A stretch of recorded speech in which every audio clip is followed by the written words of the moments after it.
Hey guys, Tyler back again, Game Collecting Reaper for another video. Today I wanted to talk about what GameStop announced almost about 2 weeks ago. It might even be 2 weeks ago to this day. Possibly, whenever this gets uploaded. However, besides that, GameStop Retro. They want to start having locations that offer retro game options, for people that like us, game collectors, people that enjoy the retro games, to go in and have another place to stop and shop. So I kind of just want to put a little video out there, a little unedited whole sort of video, just about my thoughts on the whole situation, and, we'll see where it goes. So, leading into the whole GameStop Retro, on their website, that they have a whole list of all the stores where they have retro locations. Now, when you hear GameStop Retro, you kind of think, like, the store is just retro, but it's not. They just have, like, a whole separate section for it. So, there's actually one pretty close to me. It's actually probably my closest GameStop. So I figured, why not go check it out? So, I don't have any photos or videos of it, but when I went, all they had was PS3, Xbox 360, Wii U, DS, and 3DS. Now, to us, I mean, some of that stuff, yeah, it's kind of retro. You kind of think about the 360 approaching 20 years. The PS3 is a little up there, but for us game collectors and whatnot, when I hear retro, I think like NES, Super Nintendo, Game Boy Advance, stuff like that. That kind of like whole retro stuff. Which I have seen some like pictures and stuff going around of some GameStop locations that actually have those titles. However, in my location, we don't. It might get to that point, but there's also the chance it might not, because GameStop has tried this before, and we don't know what's going to happen of it. So, hopefully, it goes for the better, but we'll have to see. But however, speaking of the whole different locations thing, my buddy Vinny, who lives in a different state, he went to one of the GameStop Retro locations, and it was kind of the same, except he also found Nintendo 64 games, which was pretty cool. It's a cool difference. I'll throw up some screenshots that he sent me of them and stuff so you guys can see what I'm talking about. Now, this kind of leads me to another point, which is how a lot of the times some of the GameStops hold the retro stuff behind the counter, and then you have to ask them to see what they have. A lot of the times people, they like to just go in. Every time you get greeted, hey, welcome to GameStop, can I help you with anything? Some people just want to go in, look at what they got, and go out, So, that's kind of a thing. Like, I kind of wish they would, limit a lot of their stuff that they have in there, like all the figures and the t-shirts and all this stuff. Focus more on the gaming stuff, I would say. And then maybe they would be able to have more shelf space to get all this stuff out there. And honestly, if they did that, and if they have the inventory for it, I feel like they would have a pretty decent setup. But, I mean, they like their collectibles, and GameStop, I'm sure, will continue to sell collectibles, so don't think that's going to be happening anytime soon.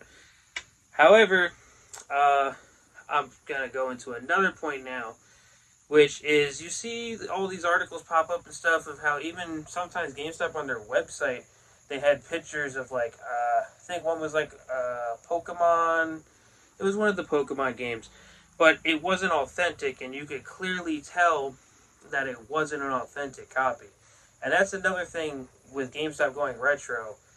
These people got to know what an authentic cartridge is, because you don't want to go on to GameStop Online's website, or even go into a GameStop store. And it's better to go into a store, because then you could see it for yourself. But if you buy it on their website, and like for instance, this other YouTuber I watch, Gamer Aimer, she bought a Pokemon Leaf Green cartridge off of GameStop's website, and she got it in, and of course, it was a repro. It was a reproduction, which it's not authentic, and you don't want that to keep happening, because that's just going to ruin the reputation and ruin the whole like business aspect of it. But here we are. We don't know how it's going to go. So, one more thing that I could say about this whole GameStop Retro thing is one thing that GameStop used to do in the past was they would take the cover arts and the cases of the games and the manual as well, And sometimes, for mainly DS games and 3DS games, they would just toss them. And then you would find, people doing videos about going dumpster diving at GameStop, and they'd find bags loaded just with DS, anything really, uh, cases with cover arts and stuff like that. And if I feel like if you want to have a good presentation for this retro section, there's sometimes where you can't help it when you have people trading in just loose discs or something like that. Which if you just have a whole stack of loose discs, I can't do that. But more power to you. But besides that fact, uh, you know, there's just a lot of times where it's nicer to have the whole thing to put on your shelf, or you know, even if you're somebody that plays your games, it's still cool to have the whole package, the case, the manual, the cover art, just everything. But besides all that, another thing is why I don't know about this whole GameStop retro thing. But if it works, all right, cool. But if not, you still have a lot of good mom and pop stores that they check the authenticity of your item already. If you go to a mom and pop shop, you're probably getting a legit game because they know what they're working with. You'll get it as complete as it can be as they got it, and the prices.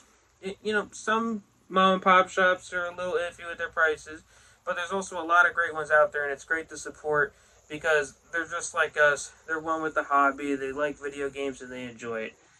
Anyway, those are my thoughts on the whole GameStop retro thing. Hopefully you enjoyed this little video I put together for it. I know it's a little later than when the news came out, but figured I'd still get it out there. Why not? So, what are your thoughts on GameStop retro? If you have any, or if you agree with me, if you disagree with me, let me know in the comments below. We can have a good little conversation with it, some good back and forth. I always enjoy a good conversation. If you like the video, leave a like and subscribe for future videos like this one. Got a couple others in the pipeline. I want to do a just beat Astrobot. I want to do like a little 2 videos on Astrobot. One's going to be like a little review video about it, and then another one I want to do is kind of like a little spin-off of the whole Astrobot and certain PlayStation franchises. I'll just say that. And then also, still want to do my video. Well, there's going to be a couple of videos on PlayStation 4 games that I think you should look out for, and maybe, watch for them for when it becomes retro. We still got some time for that, so you ain't gotta, there ain't no rush till my video comes out. However, hope you guys have a great day, and keep on gaming.